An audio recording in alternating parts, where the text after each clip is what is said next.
বন্ধুরা সকালবেলা ঘুম থেকে উঠে বাসি কাজ ছেড়ে স্নান টান করে আগে দেখো গোপালকে সাজিয়ে দিয়েছি। দেখো হ্যাপি হোলি।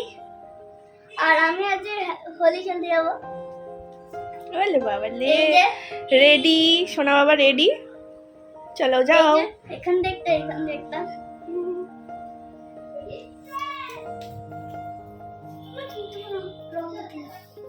দিচ্ছি বাবা, দাঁড়াও কাকাইরা আসুক। হ্যাঁ তুমি একটু বসো কতক্ষণ চেয়ারে। হ্যাঁ ওকে। তো দেখো তার মধ্যে ছেলে এসে বারবার বলছে মা আমাকে রেডি করে দাও। আসলে ওরা সবাই মানে হোলি খেলছিল তখন, তো আমি বললাম যে না আগে পুজোটা করে নিই। তো দেখো এখানেও গোপালকে এসে রং দিয়ে গেলাম। আর এখানে দেখো আমাদের এখানে না প্রতি বছরই নগর কীর্তনে বেরোয় ভগবানকে নিয়ে। তো আমার না যাওয়া হয় না, মানে আমি এখানে থাকি না হোলির সময় বাপের বাড়িতে থাকি। তার কারণ হচ্ছে হোলির সময় আমার বাপের বাড়িতে হরিসভা হয়, মানে ওখানে। তো এই বছর কি বলতো হোলিটা যেহেতু আগে পড়েছে সেই কারণে আর কি হোলিটা এখানে কাটাতে পারলাম। বিয়ের পর থেকে খুব কমই এখানে হোলি কাটিয়েছি বলতে পারো, মানে ওখানেই চলে যাই আর কি। তো সপ্তাহের মাঝখানে পড়ে, তো এই বছর মানে সোমবার পড়েছে আর কি, মানে আগেই পড়ে গিয়েছে। আর এটা দেখো এটা কাকিমার গোপাল গোপুসোনা। তো দেখো কালকে যে দুটো জামা এনেছিলাম বললাম না, তো এই দুটো জামাই গোপু মানে সব গোপুরাই আর কি পড়েছে। আর এখানে তো ছেলে মানে কি বলতো বাইরে তোকে খেলতে যেতে দিই না, তো এই ঝুম পিসি তারপরে তানি পিসি এদের সাথেই খেলা করছে।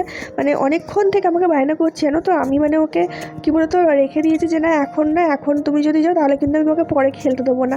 মানে ওরা সবাই অনেক সকাল থেকে আর কি শুরু হয়ে গিয়েছে। আর এখানে দেখো সব বাচ্চারা রং খেলছে।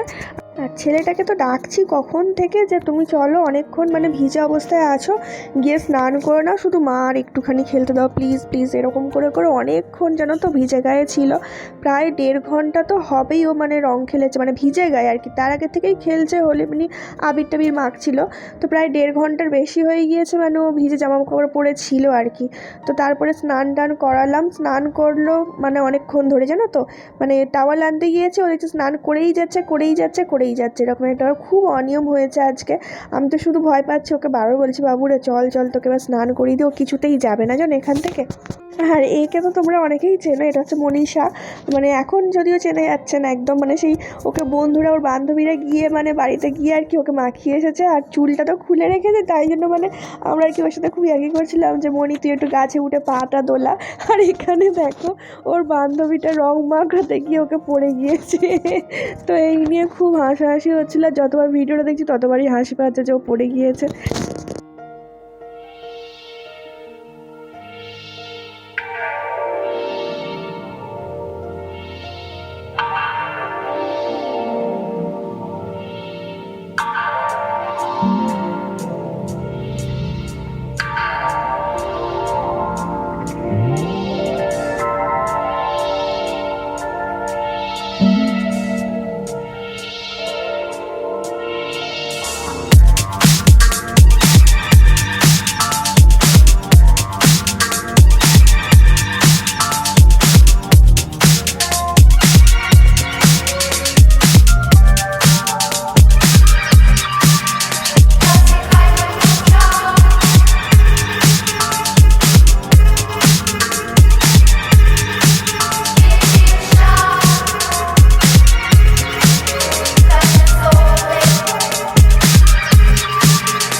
জামা পুরো ভিজে। এক্ষুনি চলে আসবে। ডিজাইন করে দিচ্ছি। না হলুদ দেবো একটু, ওতে ভালো লাগবে।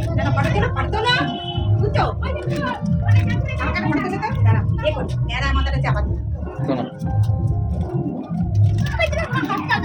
না দিচ্ছি চোখে ঢুকিয়ে দাও না। না চোখে। তো বন্ধুরা, তোমরা হয়তো অনেকেই ভাববে যে আমি কেন রং টং মাখিনি। আমি একদমই রং মাখিনি, আসলে আমার শরীরটা খুবই খারাপ। মানে তোমরা জানি না দেখে বুঝতে পারছো কি না আমার শরীরটা, মানে আমি খুবই অসুস্থ। তো যাই হোক, এখানে দেখো আমরা সকালবেলা ভগবানকে একটু দই টই দিয়েছিলাম, মানে গোপালকে। তারপরে ডাক্তারবাবু বাজার থেকে 5 রকম ফল, মিষ্টি 5 রকম সব কিছু এনেছিল, ফুড কড়াই, তারপর তোমার আরও যা যা আর কি হোলিতে দেয় না সেই সব এনেছিল। তো একটা প্লেটে মানে 5 রকম মিষ্টি যেন ধরেনি। আসলে আমি ডাক্তারবাবুকে বললাম দাদা তুমি মেজে আনো। আর দেখো 4 রকম ফল দিয়েছে, 5 রকমটা মানে ওটা কাটতে হবে নাশপাতিটা, তো সে কারণে আর ওটা কেটে দেওয়া হয়নি। আর আপেলটাও কেটে দেওয়া হয়নি, বলছে দাঁতের নাকি জোর হবে আপেলটা কামড়ে কামড়ে খেলে। তো বাদ বাকিগুলো আর কি ছাড়িয়ে ছড়িয়ে দেওয়া হয়েছে। আর এখানে দেখো ওটাকে কি বলে আমি ঠিক জানি না, ফুড কড়াই ছিল, আর একটা কী ছিল আমি ঠিক বলতে পারবো না, ওটাকে তোমাদেরকে আমি পরে দেখাচ্ছি। তোমরা যদি কেউ জেনে থাকো তো আমাকে কমেন্ট করে জানিও। আর এখানে দেখো আমি বলছিলাম যে গোলাপি কালারটা দিও না, মানে যদি গালের থেকে রঙটা না ওঠে। আমি না ভয় পাচ্ছিলাম যে ইয়েলো কালার, ওই জন্যই আমি দিয়েছি। তো ডাক্তারবাবু বললো যে না কিছু হবে না, উঠে যাবে। তো দেখো এই যে 3 রকম মিষ্টি আর দেওয়া হয়নি, 2 রকম মিষ্টি দেওয়া হয়েছে ভগবানকে। তো তারপরে আমরা জানো তো আমাদের আজকে নিমন্ত্রণ আছে, আমরা আজকে যাব, মানে আজকে রান্নাবান্না বাড়িতে কিছু হয়নি। আর এই যে এই জিনিসটার কথা বলছি, এটা সেই ডাল কিছু একটা দিয়ে বোধহয় হয়। তো যাই হোক আমরা রেডি হয়ে গিয়েছি, বললাম না আমাদের নিমন্ত্রণ আছে, তো আমরা যাব সেখানেই। আসলে পাশেই আমাদের কাকিমার বাড়ি, ওখানে প্রতি বছরই আর কি হোলির সময় খাওয়া দাওয়া হয়। আর আমি তো এখানে থাকি না, মানে এই বছর নিয়ে আমার 2 বছর হচ্ছে মানে আসছি। আর কাকিমারা প্রায় অনুষ্ঠানটা করে 2016 বা 17 থেকে, এই তার মধ্যে এই 2 বছর আমার আর কি ভাগ্য হয়েছে।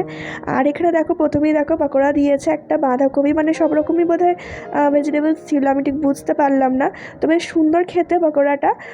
তারপরেই দেখো রাইস ছিল, আলুর দম ছিল, আর হ্যাঁ চাটনি পাঁপড়, মিষ্টি না সরি বোঁদে ছিল, পায়েস ছিল, সেগুলো দেখাতে তোমাদের ভুলে গিয়েছি। আর সন্ধ্যাবেলা দেখো ঘুম থেকে উঠে কী করে দেবো ভগবানকে, তো তারপর ভাবলাম সিমুই করে দিই। এই প্রথম আমি সিমুই বানালাম নিজের হাতে। আর এখানে দেখো আমাদের জন্য লুচি আর তরকারি কম করেই করেছি, কারণ মায়েদের তো আজকে একাদশীর প্রসাদ খাবে, তো মায়েরা এসব কিছুই খাবে না। তো বন্ধুরা, ভিডিওটা ভালো লাগলে অবশ্যই একটা লাইক করে আর কমেন্ট করে জানিও তোমাদের কেমন লেগেছে।